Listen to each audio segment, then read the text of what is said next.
Welcome to BladeBound Saga.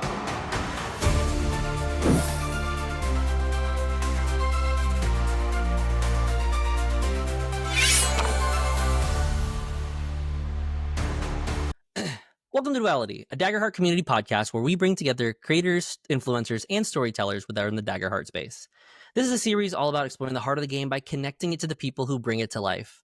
My name is Daniel, your host, and this show is proudly brought to you by BladeBound Saga.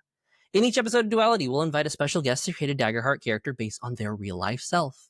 And together, we'll explore their choices, traits, experience, building a character that represents their own journey. However, what makes Duality stand out is that our guests will also face an encounter where they'll use the character they made to battle an adversary at the end of the episode. Along the way, we'll roll Duality Dice to answer questions about stories of their triumph and struggles through what we know in Daggerheart as hope and fear. So please join me in welcoming today's guest, David, from Roll of the Dice.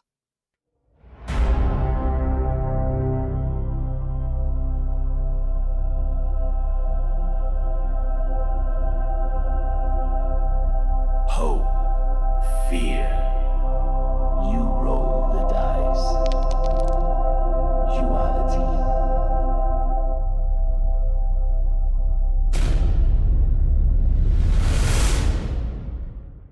David, welcome to Duality. I know we talked a little bit before about the podcast and how you've seen some of the episodes. So we're already rolling with what we know what Duality is. But as we kind of do in every episode, David, do you want to introduce yourself? Where are you from? Where do you hail from on the interwebs, and how can you fit in this Daggerheart space? Well, I am utterly new to like the whole YouTube, internet, podcasting community. But for right now, I'm honored to be the GM, or as I've stolen, the DM, Dagger Master, for Roll of the Dice podcast, a Daggerheart adventure series. Currently, you can find us on Roll the Dice at Blue Sky. You can also find us on Buzzcut or Buzzsprout. It is a hub for podcasts. It'll list Spotify, Apple, Amazon Music, iHeart. We're on like 23 different areas. So, and soon to be YouTube. That's how new, like none of us even have a YouTube account. So That's awesome. And then what was your introduction in, tabletop RPGs or like Daggerheart in general? oh, wow. If you go introductions to TTRPGs, you're going all the way back to me in high school in 1979. And I literally found an ad, if anybody remembers, an Isaac Asimov magazine, a science fiction magazine. There was a little tiny blurb in the back of the classified that just said Dungeons and Dragons. And you wrote in, and I got sent basically a mimeographed, look that up, Google it, copy from Gary Gygax's basement of some of the first basic Dungeons and Dragons rules. Interesting. That is so different than how we, like, most of us will be introduced to TTRPGs and, like, I guess post Exactly. And back in that day, it was during Satanic Panic. So there was a lot of misconceptions about the game, and we just felt we had to role play in basements and perpetuate the myth. Sure. Pull the curtains, don't talk to anybody about it. But that's where I got started. And I've worked through, conventions and gaming at stores and publicly. And I've run games ever since as sort of like a forever GM. And then, of course, Daggerheart rolled along and I got into beta testing it a little bit behind the scenes. So I'm very happy about that. And we all know the rest as it has exploded onto the market. Yeah. Because as of today, some big names joined Darrington Press. Do you want to go ahead and say any more about that? For anyone, as I am always waiting for notifications, today is the day, at least the day of recording, that Jeremy Crawford and Chris Perkins have joined Daggerheart or Darrington Press in those endeavors, which is crazy for the two biggest heads of the tabletop RPG space to really kind of join such a what would seemingly be a very small company in perspective. Anyways, other than that, I don't want to go about what's going on because this will be posted later on, and you'll look at us like that's old news. Why are you talking about this, David? Before we really kind of jump into the character that you've created, let's roll our first duality roll of the night. All right. 11 and 3 is 14 with fear. So 14 I with know fear. you get a point. Starting off strong, at least for me. So 14 with fear. Okay. What is a project that you started but never finished, and why? I'm just going to relate this back to Darrington Press. I started working with a Candela, a Twitch podcast. I was so excited about it. And it's still, Candela's got a very, very soft spot in my heart because I love that horror genre. Oh yeah. Unfortunately, due to me not being technically savvy and some other complications behind the scenes, we had to sort of fold up that project, and that's a little sad, Yeah. to me. So there's my fear. And I mean, so I was a part of a podcast a while ago, and we did the same exact thing. Or we went through, and about, I don't know, a few sessions in, we just fizzled. Like, we had all the equipment, everything. And so I mean, everyone can relate. Like, a group that starts, oh, we should start another campaign. You might get that one extra session in, and then it just never comes back together. And so I can feel you on that. But yeah, with that, let's go over at least the very beginning portion of your character sheet with what we know as our ancestry, our community, and our class, with which you picked Orderborn for your community. Orderborn being normally a militaristic or just living in some place with some sense of high order. Why Orderborn for you? My whole life growing up was within a religious community. For the longest time, I thought I was going to be an evangelist. Sure. And that's as far as we'll go with that. But yeah, I've always lived in a very strict, ordered environment when it comes to faith, when it comes to discipline, when it comes to dealing with how you present yourself in life. And that also translates into who I am. So I'm on the spectrum of autism, and that has meant several interesting facets. One of them is my living environment is a very, very specific way for me Sure. to feel comfortable. There are items sitting around me right now and behind me. And if a person walked into the room and moved that during the day, I would instantly notice it when I walked in the room. So my life is incredibly order centric, and all of my friends sort of know that, about me. But I think that's actually one of my great traits when it comes to, GMing, is I sort of have everything I need set up, ready to go. Once I sit down, I don't have to get up and wander away and figure out what I'm going to do next. Yeah, no, I think that makes a lot of sense. Especially, I mean, myself, I come up from a very similar background, even having parents who are involved very heavily within the community, and so you just get dragged along, kind of. Yeah. I mean, they're your ride. They're also your source of food, so it just becomes a part of your culture. And so for me, I totally get that, and I think I'm kind of the same way for it, especially growing up in an Asian household. Like, you kind of just, those aspects of your childhood are who you are in some way capacity. It might not be all you are now, but it definitely has an impact. Yeah. Which then brings me to a very interesting ancestry, especially because you chose it fully, not mixed with anything else like some have done in the podcast before, but fungal. A very weird one. New to D&D, normally a fungus or a mushroom type folk.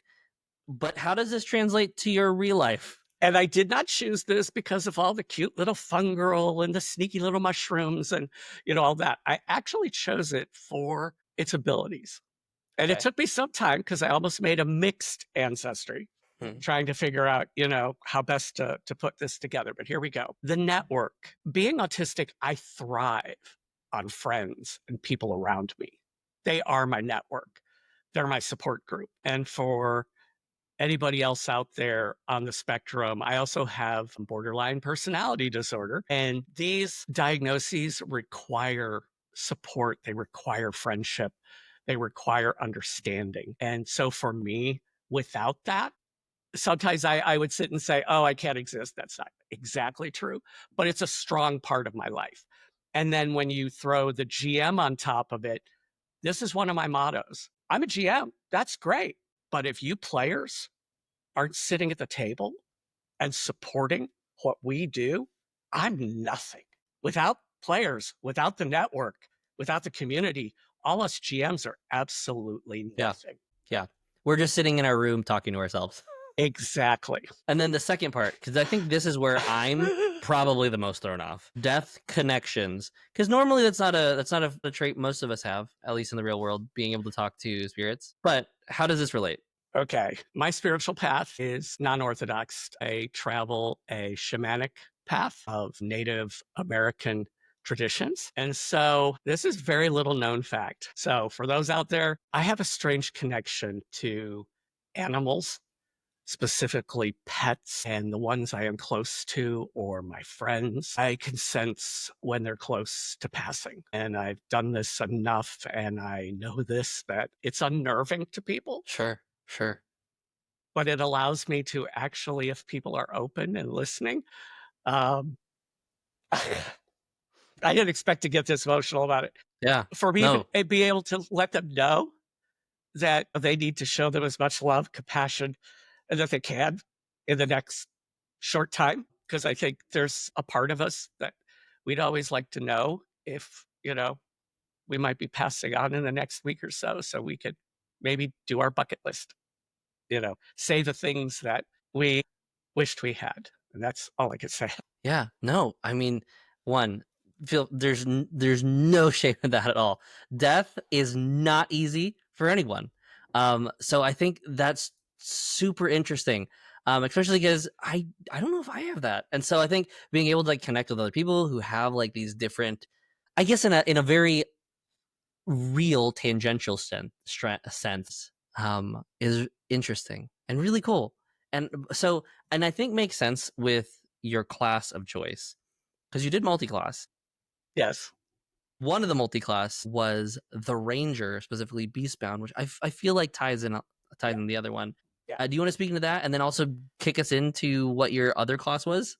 All right, so we'll start with the multi-class option. Sure. In this particular instance, I have less abilities in this class, but the ranger. In my upbringing, I was also very much an outdoorsman. Went hunting with my father, learned how to track, trail, nature, berries, a little bit of woodland survival. And then as I grew older, that fondness of being around animals and caretaking was part of the Wildlife Conservation Society for a while. And now, currently, my partner and I rescue hedgehogs, which is why the Okay. animal companion is a tiny little hedgehog.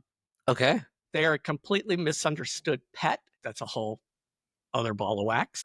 But yeah, and we've also rescued ferrets in our past as well. So that's where the ranger for me comes into it, is I have this strong connection and love and compassion for pets and animals. I also have a gift for training dogs.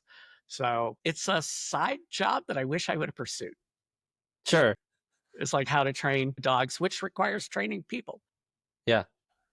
Which then I think the training people then segments into your other class then, which is Bard, specifically the Troubadour, right? No, the Wordsmith, right? Wordsmith. I think this is a little, oh, go ahead. No, go for it. Go for it.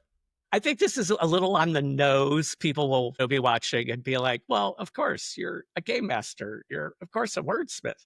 For me, that has been, though, my life. And growing up from the very beginning, people would say things like, they would comment on my word choices.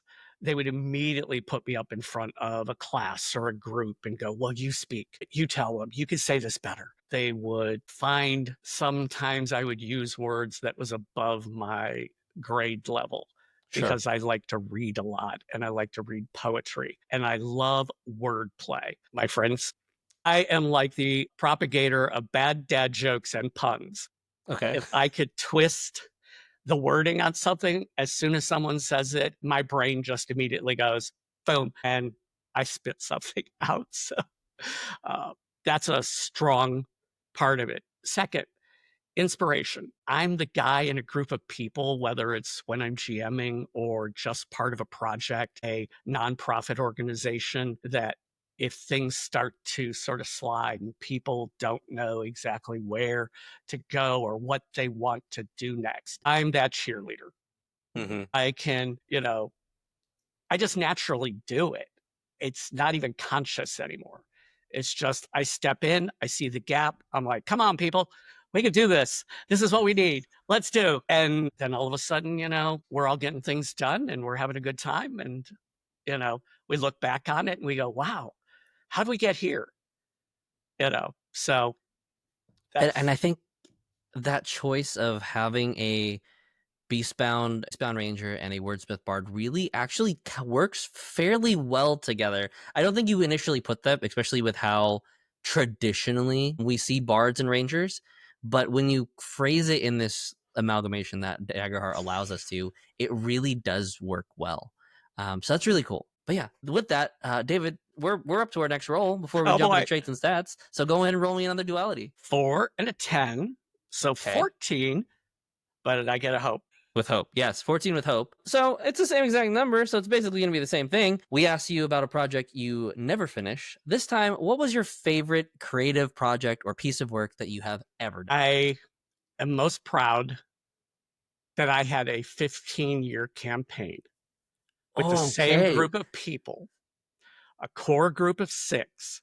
Most of them have passed on, and we played 2nd edition D&D. Back then, we were young, disposable incomes, and it was 8 hours of gaming every Monday night. And it was incredibly consistent for 15 years. And I am very, very glad of that. Back in that day, XP was a lot slower than it is with like 3rd edition and 5th edition. So when I say, they started out at low level, and the ones that ended up surviving through, raised dead and reincarnation and that, we got up to about 18th and 20th level, but it took us, 15 years. Yeah, I mean, anytime you spend that much time on any work, regardless of whether it's professional, semi-professional, or in most of our cases, a hobby, it is life. Like we can't leave that as like, oh, that's just something that happened in a fantasy world. Like that is life. And to have lived through those moments for 15 years is in most people's unfathomable, including myself. Is mind-boggling. I always tell people that I meet, gamers, that if you have memories of gaming, especially in character, be they bad moments when the dice completely went sideways and your character was ate by the giant shark and you don't know why, or if you had those epic critical moments where you took out the big bad boss, it's the moments that you retell that allow you to relive the legends of those moments. And I have so many from those days. It also spawned another motto that I sort of carry with me. People back then in the early 80s and 90s used to say, well, you're just so obsessed. You're just so obsessed with this game. And now I look at it and I go, no, I'm not obsessed. It's a lifestyle. All right, so now let's jump into your traits and stats.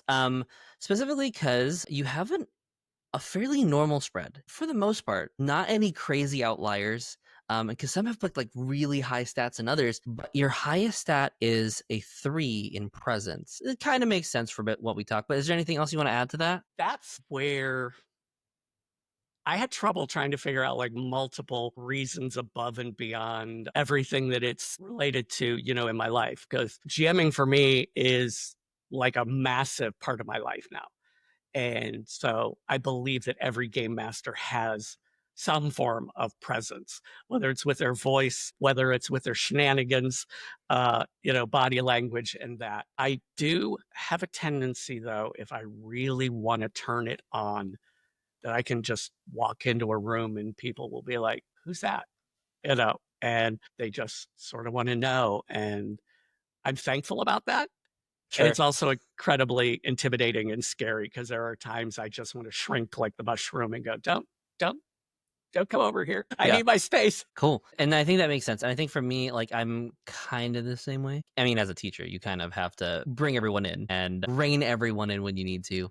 But then at the same time, you're just like, I just want to take a nap. Let me just sit in my corner. Don't talk to me. So I totally get that. Which then brings me into, I think, an interesting stat that I don't think I would have picked up at all, which is your lowest score, which is a -1 in finesse. Okay. I have something called essential tremors. Okay. It definitely affects. If you're familiar with those, it affects motor coordination, and not to be confused with Parkinson's in sort of a resting state. I can go ahead and demonstrate this. My hands shake a little bit when I'm resting. But if I was to try to pick up a pencil and draw, as soon as I try to put that dot in the center of my hands shake. I think there's a member of Critical Role that also has Yeah. this condition. Taliesin has it, and my uncle has it as well, and so like I totally understand it. And I think like a lot of the times like there's a level of like just don't. But my uncle's had it since he was like 30, so it's just like Mine appeared like 15 years ago, and they said Yeah. there's no explanation for it. Maybe if we do a future podcast by the end of this year, I won't have those, because just a real quick blurb, I'm supposed to go in for brain surgery later this year and have an electronic implant. So I may be doing a motherboard campaign frame. Yeah, in real life. So that's awesome. And also best of luck to the surgery, because surgery is not fun regardless of any state, any frame. But yeah, which makes sense. From a digital perspective, no clue. You don't see it. It doesn't happen. It's all audio. And so it makes sense now. So then I just want to like any of these other traits that you kind of want to speak into a little bit more, like instincts at a +2, knowledge at a +1, and then your strength and agility just flat general averages at 0. I didn't understand where all this came from. But now, being late diagnosed with autism, I know exactly where my instinct comes from. I see things in rooms and with people that they don't even consider. I can be driving in a car and be driving along roads that I've only been, through maybe 3 or 4 times. But I'll look at my friends and go, "Oh, look, they put a cat statue in the window." And they're like, "What? What do you mean a cat statue in the window?" I go, "It wasn't there yesterday." And I just noticed these strange details. I'll look at, a friend of mine and go, "Oh, that's your favorite, a gemstone bracelet. Where'd the pink stone go? Did you break it?" Just like these tiny little details that no one else will even consider or recognize or say anything about. Sometimes it's annoying to people because I'm noticing too much detail. Like I'm asking them, "Are you okay?" They'll go, "Oh, I'm just fine." And I'm like, "Are you really?" Because I'm just sort of sensing that, they've had a rough day or something didn't go right at work, stuff like that. So sometimes it's good to be aware of your surroundings. And with autistic people, sometimes it's a pain to be that aware. Yeah, I think that makes sense. I think a lot of the times instinct, or if what other people understand as wisdom, I think the general person tends to just tie in wisdom and knowledge or intelligence all into like one camp. And sometimes there's places where it blends, but it is a different stat, and it is a different like way of understanding that sometimes just drives a person differently. We'll get to wisdom with one of my experiences, but I also think that's because in a D&D trope, and I'll say this sense in a role-playing sense, everybody's just used to wisdom being the common sense stat. And so when they say wisdom, they immediately are like, "Oh, that's going to include, common sense and sensing things and stuff like that." But you're right. They're so dramatically different. Yeah. And you said experiences, but we do have to do one thing before we jump there. I know. I need you to roll a duality for me. You're going to love me. This is 19 with fear. The 19 with fear. Have you ever had a difficult time teaching or onboarding someone into a new game, and kind of share that story? Like, what was that like? D&D had just hit. Okay. With 5E. Okay. I think it was. And it was coming from 3E, which was very deep into stats and abilities and leveling your character in your head. So you'd already character built it from level 1 prestige classes, multi-classing, to level 20. And if anything got in between. So player sits down. He wants to learn the game. I toss him a pre-gen character. His first words when I come out of the gate and start moving around combat, and I go, "So, what do you want to do?" And he looks down and he goes, "I don't think I can do anything this combat." And I'm like, "What do you mean?" And he goes, "Well, can I move like 5 feet? My character sheet doesn't say I can." And he was expecting every ability to like give him this chess move. And when I tried to get, and the other players as well, tried to inspire them to think beyond the character sheet and go, well, there's a chandelier and you could just sort of jump up on a table, swing across it, and, kick the villain in the face. You could pick up a bench and throw it. You don't have to have these exact, moves set up in your head. And he just felt completely lost, which for people who love Daggerheart, we're all about improv and Yeah. taking the surroundings and creating more of a narrative with it and not worrying about, do I have every little written detail that says exactly what I can do?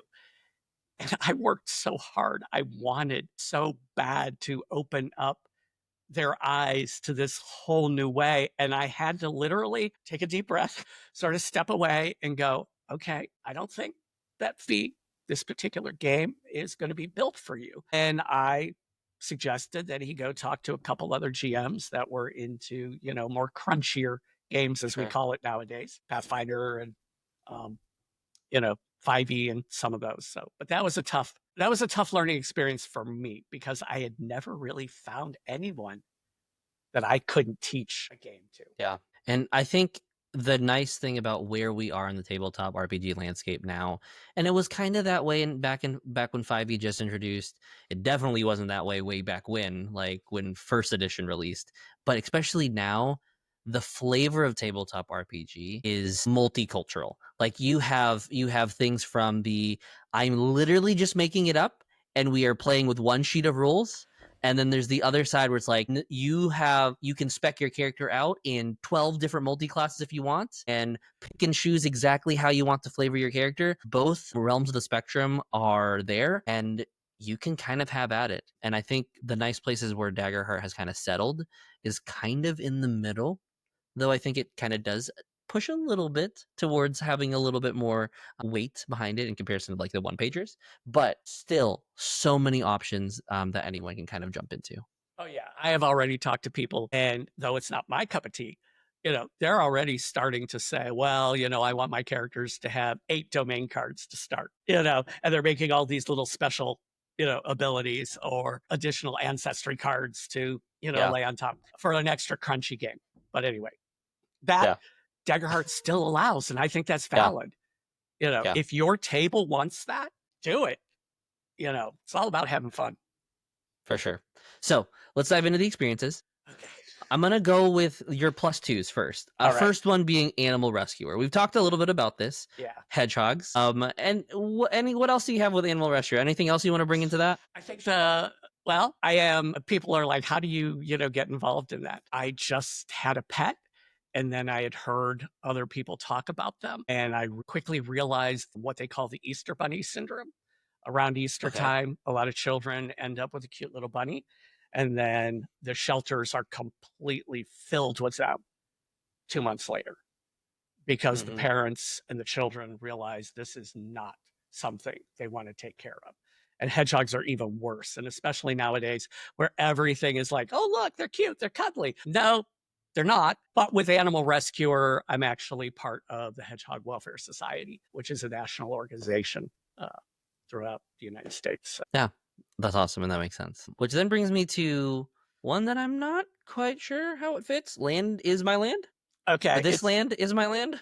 Right. This comes from my age category.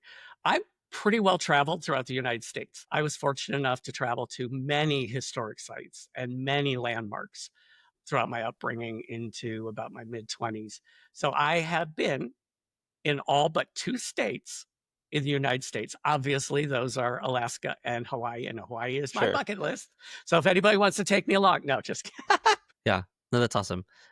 Which, it technically you've completed the journey of the continental United States. So yeah. And then diving into your +3s, don't talk to me about the old ways. I have a hunch, but I don't know where this is really going. This is a combination of things. It's a play on words from the Narnia meme, which says basically, don't talk to me about deep magic. I was there when it was, born. And that's how I feel within the gaming community.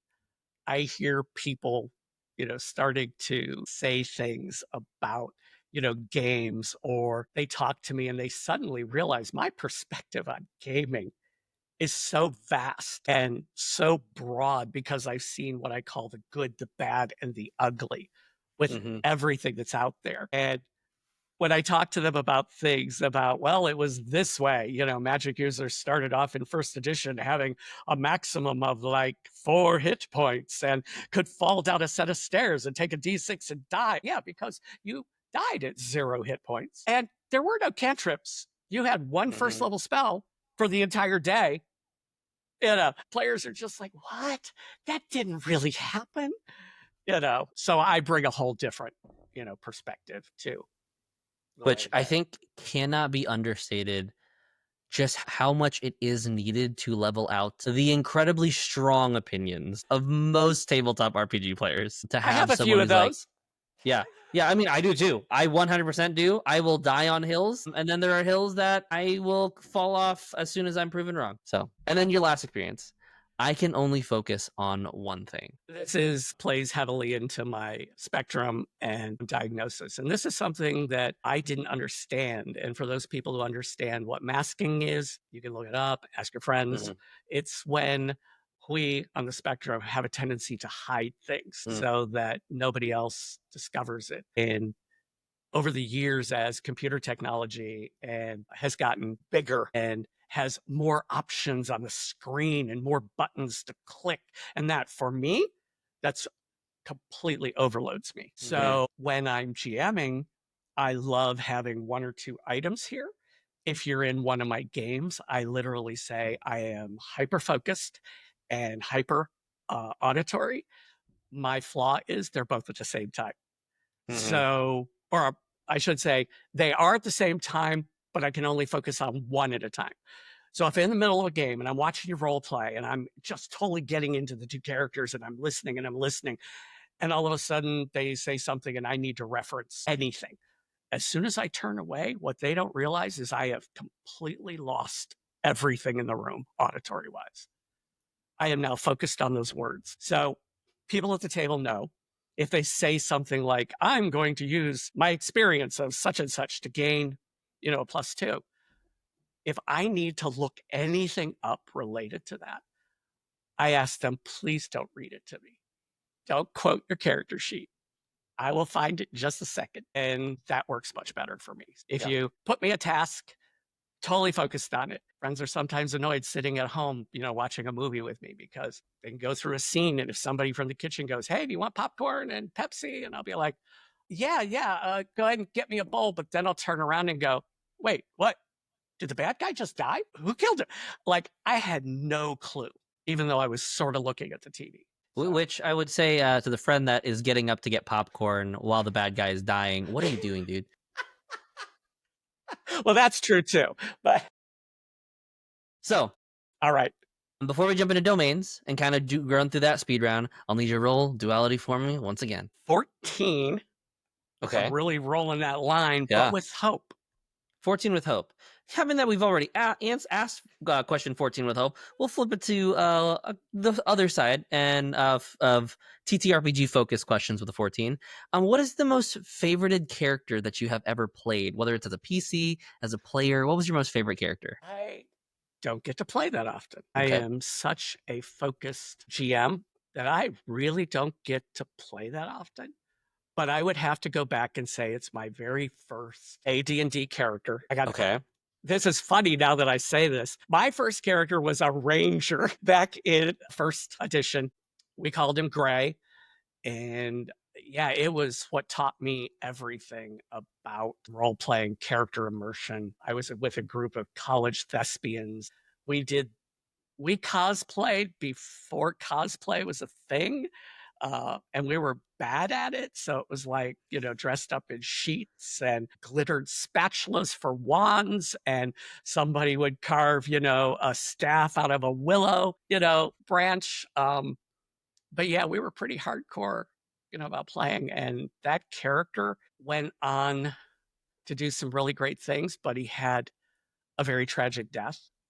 And it's one of those that confounded me for years because the GM never revealed why the roll failed, what mechanic was behind it. I just had to accept the narrative. And that's something that has actually been the greatest thing that ever happened to me, because it taught me very quickly that I don't need to know all the reasons.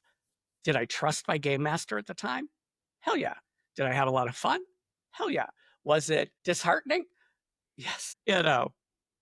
But that's one of those old ways experiences that I think has really, made my perspective on gaming, that much better. So, Yeah.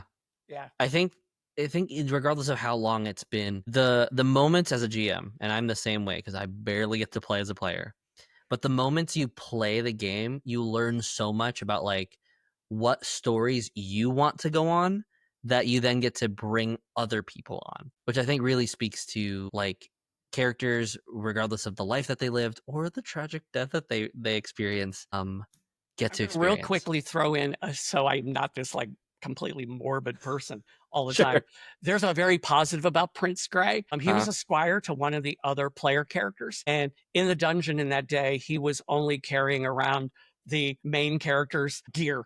He was like Sure. carrying the backpack and carrying the lantern and all of that. And they went into a hallway, which ended up being nothing but doors of mimics.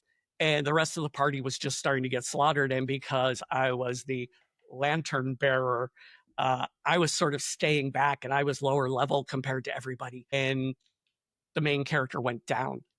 And right before he went down, a rule that our game master allowed back then, even though it's 0, you were starting to go out, he allowed you to make sort of like your last death move, Sure. and make this glorious speech or statement. And so the character then looked to me, he takes his sword, and he slides it to me, and he goes, "You are now to carry on." And this is still emotional for me. This is one of the things you'll learn about me. Everything's tied to me. And so my character picks up the sword, and the GM suddenly says, "It has never done this before. It starts to flame, And I went on to kill the creature that killed him, and I was able to drag his body out and get him raised, at the temple. So those moments are Yeah. etched in me. That's awesome. That's so cool. And this is where I really like asymmetrical almost, or like different levels in a party, because I like the moments of being the lower level and overcoming obstacles, but then also the moments of the higher level party bringing the lower level member up. Those are honestly so much fun. I am shocked to hear you say that, because you are one of the first people that I've met out of what I would call the modern gamers that has ever said that. I would love to play in a game where I am like level 1 and everyone's level 5, and they have to figure out how to keep me alive. In the original days, you walk into any D&D group, and there were very few DMs, so we sort of all knew each other within the town. You literally walk into one group and you might bring a character from another. It was very open world. Yeah. But that character might be third, and the rest of this group might be 7, 8, 9. And you literally had to walk in, and out of game, you sort of knew, okay, they might be taking on giants. I'm going to have to hide under tables. What am I going to do? But you'd find creative ways to be incredibly useful. The rolling barrel, a small hand keg underneath the giant's foot while, they're attacking the other characters. You'd find these really neat, and this leads back to Daggerheart, you find these really create narrative ways to be useful. And those lower level characters still have stories. They weren't splattered every time, and then they gained experience, and before you knew it, they were running right alongside, everybody else. Anyway. That's awesome. All right. So let's jump into kind of a little bit more of our speed round. You have domain cards that you've picked as you've leveled your character through. Some of them are on your sheet, and some of them might even be in your vault. Can you just go ahead and name me what your card is and how it affects the game mechanics to who you are as a real person? I'm going to touch on some of these more quickly. Inspirational words, we've already talked about it. Makes sense. I am the guy that if I see somebody stressed out, I want to know why. I want to try to help them. I want to get them to calm down. I have no medical training whatsoever, but I will be the first one to grab a first aid kit and see if anyone else can help. And obviously, I am very compassionate, and I want, my friends to be in a good place. So I'm always, looking out to try to inspire them. Some would ask me why I chose Death Deceiver. A couple reasons, but my main one is I'm a game master. There is Yes. nothing that I have said to you that is true until you in character prove it's true in game. Meaning I can literally just talk about things, out of game. And my players know that I don't like to pull back the curtain. So a lot of times they'll be like, but why couldn't, I do this with a roll of 15, or why didn't that happen? And I'm like, well, you know all the basic rules. And here's the basic rules. But as far as everything else that happened, narratively, I'm not telling you. So that's where I sort of feel a little shady, but enjoy it. Tell no lies. That's my autistic trait kicking it again, or maybe my own sense of intuition. People can sit there and do the I'm just fine. Or they can look at me and say, I was really busy. That's why I didn't text you. Uh-huh. And I can quickly gain a sense when somebody's trying to evade or sidestep. Maybe not every super little detail, but I have a good sense for people talking to me, and people also attribute it to my age. They're like, oh, you'll get nothing past him. He's seen it all. So that's part of the reason that I chose that. Book of Korvax. This one was more of just a fun ability, but then if I started equating it, I would be like, levitation. Well, that could also be lifting people up and letting them see the world through a different perspective of gaming. Instead of down here, they're now sort of up here and looking at it, in a different way. Recant, I wouldn't say, well, actually I could. I talk so much, as you're seeing, being part of the spectrum, that I probably just keep talking to the point the only conversation the person remembers is like the last few sentences. Sure. Because I've just barraged them with a bunch of stuff. And then Runic Circle, another not so well-known trait, don't back me into a corner. I'm a little guy. I'm not strong. I don't look intimidating. But again, I think this comes back to the bardic words. If you're messing with me or you're messing with my friends, I don't care if my friend stands 6 foot, 300 pounds, I will still step in front. And I just have this way of getting people to back down and try to diffuse, situations. So that's sort of where that comes from. Troublemaker. Obviously, if I can get people, rallied and hopeful, and that this plays into some of the other stuff, yeah, I could probably push your button. And it is a bad trait of mine. It's a flaw. And so I really have to struggle, when something upsets me, to not push people's buttons, because we all could do that. And especially in relationships with, my partner, in that, people so well that you know exactly, what to go. Yeah. So that's probably why I put that one in there. And then anything in your vault. You know what? I haven't used this character sheet on Nexus. I don't even know what's in my vault. Oh, view vault. Yeah. See, not a player. Natural familiar. So trying to see what that does. Yeah, summon a small nature spirit or forest critter to your side. And that to me just seemed like a no-brainer, rather than, traveling the Wayfinder and stuff like that, that I would want to be surrounded by a bunch of animals, and in a weird reverse in the game allows them to help rescue me sometimes. Yeah. So makes sense. And I think I'm gonna switch that one out if I can before we start. Yeah. And speaking before we start, though, I do need you to roll another duality for me. Okay. Because this will be our final question before we jump into the encounter. Well, what happens when I roll a crit? On a crit, I do have a couple extra questions. I do have a couple extra questions that I have. I was going to say, do I get to ask you a question? So, on a crit, it's a 6, 3 and 3. On a crit, I have a set of questions that I have here. Oh boy. The question that I have is, what is a campaign? Because I know every dungeon master has this, that you want to run and play in the future. Maybe even use this as an ad to possibly get other players in. But yeah, what is a campaign that you would love to run and play in the future? It's going to sound really repetitive, especially with Critical Role coming out. But when I first saw campaign frames being thrown out. Mhm. Even before we got to a lot of them being announced, I immediately was like, oh, what if we took this to Ravenloft? And Yeah. then what if we twisted to an even darker gothic setting? And then when, of course, Age of Umbra hit, there were so many elements of that that spoke to my horror side. I do love horror movies, and I like that gritty side. I love that gritty, dark gaming. And with the players that I play with, they like exploring those deep, traumatic, emotional trauma. So for me, that would be next that I'm going to do in Mhm. my home game. Yeah. So Age of currently it's Umbra Beast has Feast, and we're having a great time with it. very very different Yes. campaign frames. Yes. So, anyways, David, that is our last duality question. And Okay. with that, make sure to have added all your hope up. And with that, I asked one question. Are you ready to begin?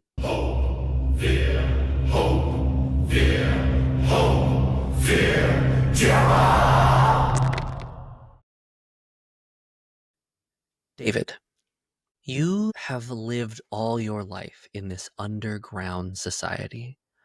This place that has a very strict code that must be followed, lest you succumb to the forces of the outside. Darkness enthralls you, but there is a point during the day where the barriers that kind of shroud the dome that you live in open up to allow sunlight through. That's how a normal day should go. But you find yourself hearing the screams down the halls and streets from where you're at. You have been plagued with this being that has been entering into people's homes and basically taking the denizens of your hometown from you.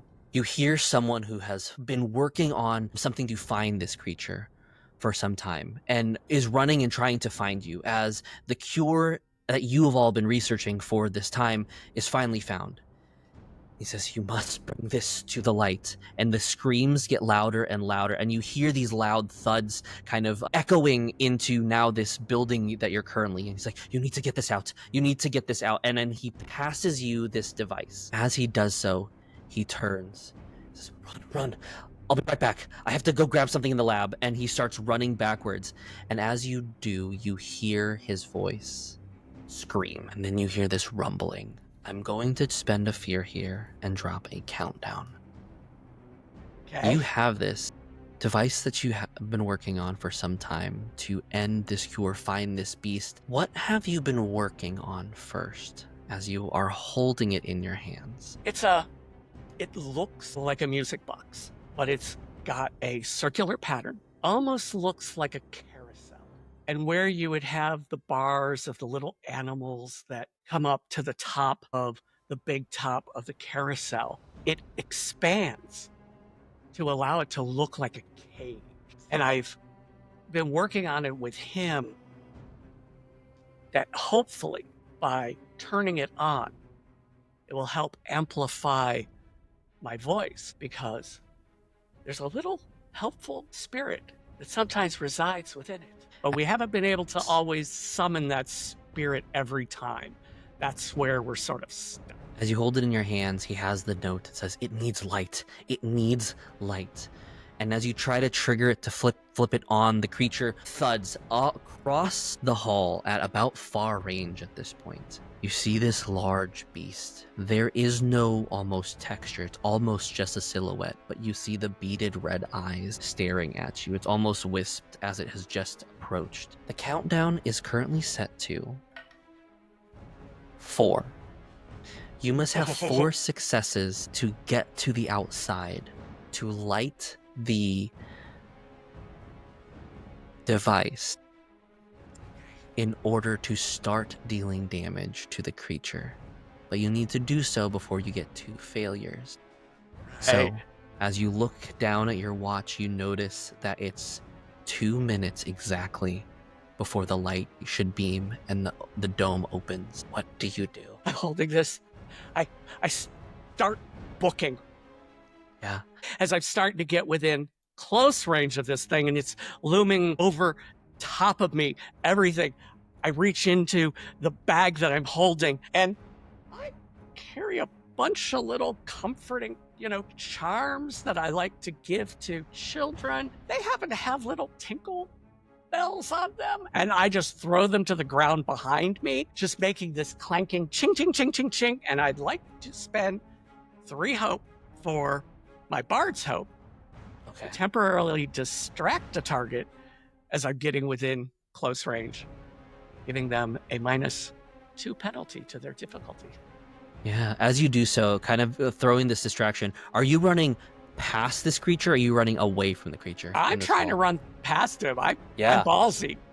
I'm going to go ahead and say, as you do so, you make this, you throw this stuff down. It looks at you, but then its eyes kind of flicker and turn, looking at this for a moment. As you run past it, I need you to make an agility reaction roll for me, as it is going to attempt to kind of strike and swing at you. But given that you have this, it's going to be at a cost. Your difficulty is going to drop by 2 here. Okay. That is 8 with hope. 8 with hope. As you do so, it's almost like this creature's aura, it kind of flickers out of distraction. That is going to be a fail on the reaction roll. It is going to swipe at you. That is going to be a total of 17 points of physical damage. As you kind of just get your body thudded up against the wall, you continue sprinting on. This creature is going to continue running after you, but that is going to be 1 fail here. I'm going to say play passes back to you still here. But any armor that you wish to use on that attack? Yeah, I am going to reduce that damage. 17 is major, so I'm going to use a single armor slot and reduce it by 1. Yeah, go and take that minor damage. You continue on. The creature now at this point has kind of fully adjusted. The rest of its body kind of turns as you begin running down the hall. As you do, you find a split here in the moment. Right, left, both ways can make it, but can you go ahead and make for me a instinct or knowledge roll for me, as to make a general idea of which way would be the fastest route for you to exit the building? I'm going to use instinct, as it is one of my better qualities. And I would also say, as a bard, you likely, with that, you probably do have your rally die at this point. Yeah, I'm hoping to use it when I need to. That'll be 15 with hope. 15 with hope is going to succeed. As you do so, you notice and recognize, in order to get out, you could initially go the fastest way out. But this creature and how large it is and how small you are, if you go left, you'll be able to kind of go past this point where it'll likely get stuck in what essentially is the cafeteria, and it'll take some time to kind of move through the gap. You run, take left, jumping through or jumping in between the kind of kitchen prep stations, running through and making it to the back door exit. You notice and you look up at this point. The dome is still closed. You still have to buy yourself some time, but that is going to be 1 success to 1 fail at the moment. You hear the creature kind of tumbling through the metal cabinets at this point, now chasing after you. What do you do here? Well, realizing that I can quickly veer off in that direction, I look and I start shuffling, trying to find the next turn or shimmer of light in a room or a hallway that would show me where the light from the dome is getting into this building. What role do you feel would be most relatable here? Going to fall back on instinct, but I'm going to spend a hope to bring in one of my experiences. I'm going to spend hope to say I can only focus on one thing at a time. Yeah. I'm looking for light. Get me out of here. Yeah, go ahead and make that roll with +3 on top of your instinct. Including hope, 26 with fear. 26 with fear. I will take that fear. As you do so, you kind of remember that if you can make it to the top of the roof, there should be a spot where it doesn't matter how it's getting into the building. At least all you need to do is lure it up to the roof, and from there, the device should work. You begin to kind of start climbing up the stairs, and that is where I will take my turn. The creature at the bottom of the stairs is going to kind of grab a hold of the staircase and just start smashing it and causing the place to rumble. Can you make for me? I would say that this would either be a strength or instinct, and we're relying on instinct, or unless you have some other way to avoid this by other means. I've been relying on instinct, and I do not like to be one of these players that just keeps rolling on the same thing. So I'm going to challenge myself. Sure. I'm going to go ahead and give a strength roll. Okay. And hope for the best. Okay, let's take this in a direction. Okay. 6 with fear. 6 with fear. That is going to be a second failure. As you do so, you begin to Was start that a to kind of reaction like roll? that would be just a general roll this time as you're Okay. trying to Okay. just kind of moving through with right. that is going to be the second failure here. As you do so, the creature at this point kind of just like smashes and then kind of meets you in the air, and at this point begins to kind of grab a hold of you, and you start to feel your body tear. That is going to be 24 points of physical damage, and I'm also going to have you mark 2 stress. Okay. You are also currently restrained, as I will spend one of his stresses Ooh. as well. I'm going to be able to... Or its stresses. Yeah, I'm wearing some improved armor, but even after spending a point, the armor's starting to get shredded, and I take another hit point of damage. So you find yourself now at this point in this creature's grasp. You know you have to make it to the top of the staircase. There's still some time, but you see it continually ticking. It has just hit light. Looking at your watch, you know it'll only last for 5 minutes, so you have to figure out a way before your time passes. Okay, as I'm being held, the words come back to me, and I start chanting, and I start singing about the light, about letting go, and feeling so enlightened as I twist the words of talking about light to not only mean brilliance, but also to mean non-weight, as I would like to cast levitation since he's holding me, Sure. and then going to try to move him up the stairs enough to be in the light. Yeah. Go ahead and make for me a spellcast roll then. I have enough hope. No, I don't. Okay, spellcast roll. It is 10 with hope. 10 with hope. As you begin to attempt to levitate the creature, it is going to pass to me as you are not quite able to. It moves slightly, but this creature kind of just pushes you up against the wall. With that, this creature's just going to begin to kind of like scream in your face. This is going to be a reaction roll here, but this time it is a presence reaction roll, as it is attempting to like grind into your soul and enter into your mind. Okay, 22 with hope. I know I don't 22 get with the hope. So don't get the hope on that, but 22 is going to be a success. You simply mark 1 stress, but you feel as though your body like flickering out in this moment. And with that, though, I am also going to mark a fear to remove the initial distraction, as its mind is now like focused on you. It's not penetrating, but now it has no other motive Oh boy. but you. Play passes Okay. back to you. Still being held. As I say, I don't play that often, so I'm gonna real quickly sort of scan across these. I think I'm going to attempt using Quibbles, my little hedgehog companion. Okay. I'm gonna make a spellcast agility roll, which is not one of my better ones. And in doing so, I'm gonna have the little devil try to roll up under his feet and get all spiny. You know what? I think I'm gonna go another direction. I'm gonna have Quibbles run out, sort of roll over on his back, his spine's sort of there, and if you've ever seen them, they've got this cute furry underside, and they just sort of sit there, and their eyes get real dewy, and their nose is twitching. And I'm going to try to make a spellcraft check to see if spellcasting check to see if I can get him to distract him enough that he will let me go. Not so much that I can do anything else. Sure.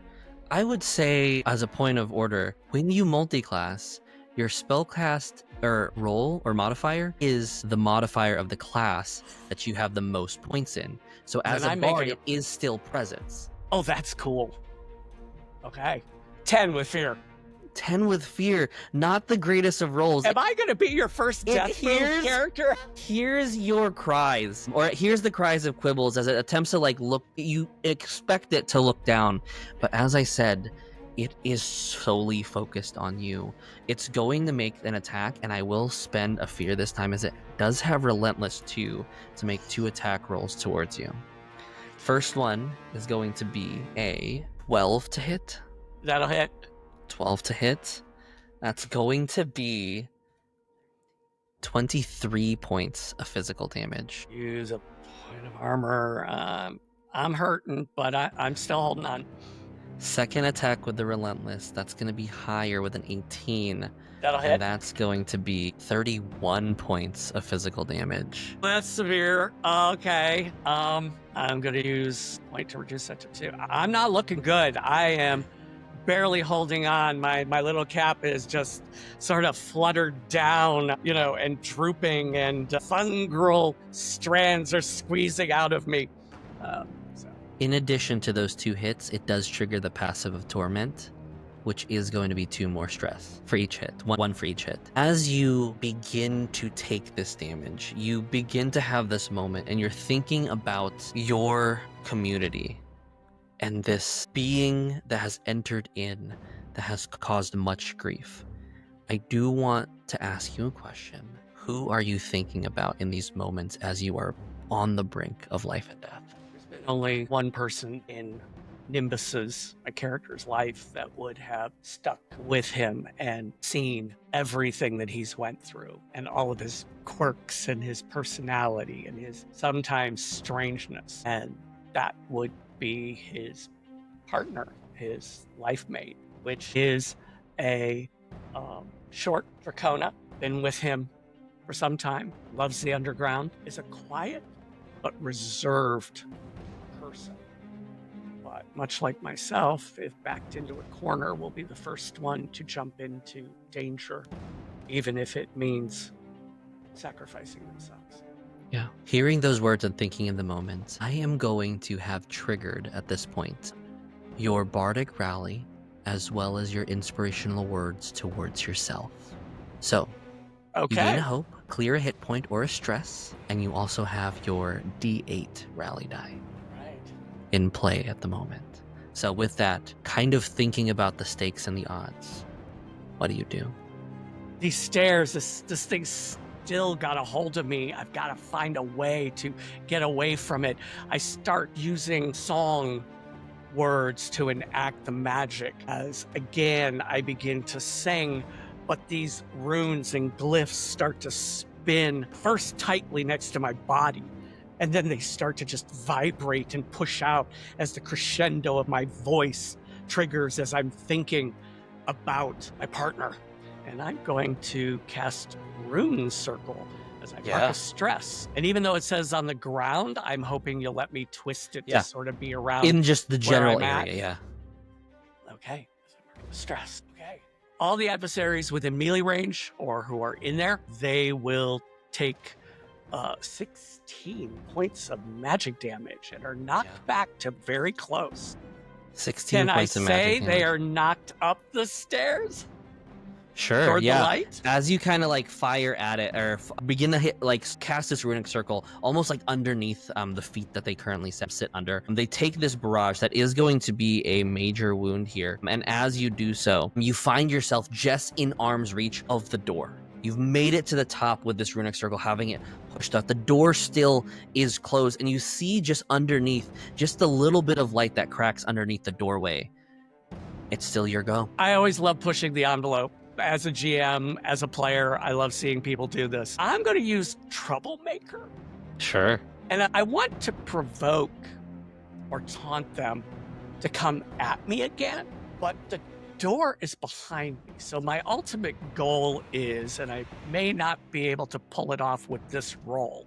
But yeah, I'm going to try to make them take another swing at me, and I'm pressing myself against the door because if they do take a swing, my goal will be after provoking them. Yeah. We'll see what happens. Let's see if I can get them provoked. Go for it. Go ahead and make the presence roll. 17 with hope. 17 with hope is going to succeed. Make sure you add that hope, and then go ahead and roll for me. I believe it's 3d4 for you. 10. So it takes the highest result. Oh, sorry. Okay, 4. 4, which is the highest you can get. With Yeah. a 4, it had 5 and it already used 1 stress point. It is marked as vulnerable. I would say with that roll, as you kind of provoke it, you expecting this almost lashback as it's going to like attempt to headbutt, but you just slightly duck down, and as it does so, kind of hits the edge of the wall, and you see the door kind of just like crack open, and the light kind of begins to pour as you see the device beginning to react itself. You see it kind of begin to spin, and that spirit on the inside begins to kind of like wind and begins to almost grow in presence. The creature at this point, and in marking itself as vulnerable now at this point, kind of like turns and like looks, and you notice that it's just phasing in and out. But in the center, you do see what looks to be just like the very still silhouette of just a humanoid shape itself. Ooh, okay. It is vulnerable. The play is on you. The creature can be taken as long as you are holding this device. Now that it is open, you do get an additional +1 to any attack roll that you do, whether it be a spell or a weapon. All right, so I am going to utilize a few things. I'm just going to go all out. Yeah, go for it. So I see this humanoid within this dark shape. I don't know where you came from, but I can tell you're ancient. Your magic is dark, but I know people. I know things. I've been there. I've seen the old ways. And as I continue to draw upon the spirit that is within this creature, this entity, this old familiar of light, I'm going to spend 2 hope to trigger Don't Talk to Me About the Old Ways. And then I am going to trigger a hope for Ranger's Focus to make my attack roll against them using my cutlass, as I know he is close and within striking distance. Make the attack roll. Oh, and I think I can add a rally die to You this if I can could certainly do. add your rally die. Yeah, let's see what I roll first. Yeah, I'm going to need my rally die. That was a 6 with fear. So here we go. That's 10 with fear. After I triggered Ranger's Focus, when I fail with an attack, I can end that focus to re-roll. Go ahead, re-roll if you wish. 26 with hope. 26 with hope is the opposite end of the spectrum. As you begin to kind of do this, it's almost as if like the moments, like there's a parallel world that the energy is pulling from, and it almost like flashes and flickers as you kind of like find yourself in this moment again. Roll for damage as you strike. That's insane. 22 physical. 22 physical damage is 1 higher than its severe, as that is going to be the severe wound is still standing. And so I will spend my fear to take my turn on this, and I will make an attack roll towards you. That is going to be a 21 to hit. That will hit. With the device active, his damage die drops by 1 tier. That's going to be 20 points of physical damage. Marks my last armor slot as my chainmail is just shredding underneath the brute force of this thing. And I have 1 hit point left. Yeah. In me as I'm holding this. As it swipes at you, you find yourself with everything kind of stripped down. It's just the scraps of your cloth at this point. That was my last fear, so it does go back to you. Yeah, I'm just struggling to survive and to stay. I do focus on only one thing, though I can't spend the hope. And I just reach out and try to stab this thing again, holding this device in my hand and focusing on the last remnants of light that I see within it. Yeah, make the attack roll for me. I should screenshot these. 22 with fear, but I hit. Roll for damage. As the creature is fading in and out, you both at this point and this precipice of kind of confrontation, the creature is about to make an attack roll and swing towards you, but as you strike the blade in its midsection, how much damage was it? 21. 21, which is exactly what you need for a severe wound, and it only had 2 points left. How do you want to do this? Seeing this humanoid within there, There's a part of me that doesn't want to kill him. I need to know more. I need to hope that maybe in some way we can maybe communicate with it, maybe learn more about it, maybe find a way of understanding between our two worlds of light and darkness and where this thing came from. So yes, I do use the device, but I ask the creature inside to not burn away. I take the knowledge that we had been using and my understanding of the old ways and my rescue nature to twist the creature inside the cage, but not to harm it, just to hold it enough that we can figure out what to do next. Yeah, it leaps towards you, and as you do so, you kind of just take the blade that you have, and just as you're about to strike into this physical self, you present this crystal that's wrapped in this cage as the creature kind of just imprints right on top. This kind of esoteric wisp of darkness spreads into this crystal, and you notice that it just continues to shake in this like box back and forth, unsure as to whether or what exactly this thing is. You look at it, attempting to study, but what comes of it when we explore it at another time. And with that, our episode of Duality does come to a close. David, it was so great to have you on the show. And so excited for everybody to like really, I hope everybody really enjoyed the conversation that we had back and forth. But before we go, let everybody know, where do we find you? Where can we find you on the interwebs? You can find us right now at Roll of the Dice, ROLE, at Roll of the Dice, Blue Sky. You can find us on Buzzsprout. You can also look us up on various audio podcasts, Spotify, iHeart, Amazon Music, and several others. So it's soon to be YouTube, but we're getting there.